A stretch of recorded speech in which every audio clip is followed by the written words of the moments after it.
Professore Di Natali, un appello per le TV locali del territorio, considerando che c'è una situazione di grande crisi, addirittura Radio Shack ha anche chiuso qualche giorno fa i battenti, un terreno che si impoverisce da un punto di vista informativo, culturale ed editoriale.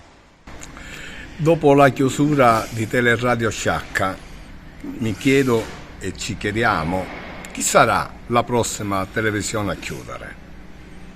È un grosso punto interrogativo.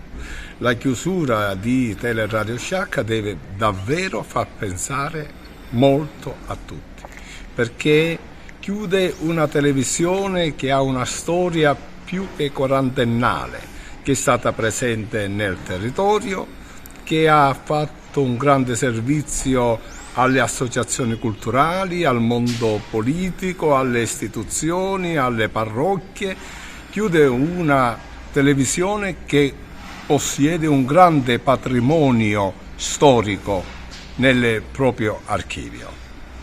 Per cui questo deve farci riflettere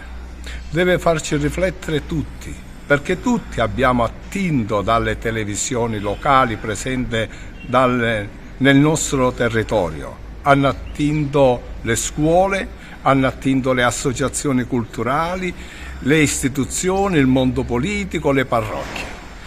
E non è possibile che le televisioni chiudano.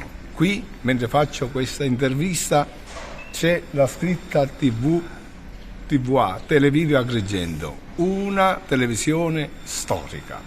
E allora il nostro compito, quello di aiutare le televisioni, cercando di parlarne nelle nostre associazioni, nel nostro ambiente, parlarne ovunque e anche fare davvero qualcosa, perché non è possibile rinunziare al servizio che fanno con abnegazione, con impegno ogni giorno a favore della informazione.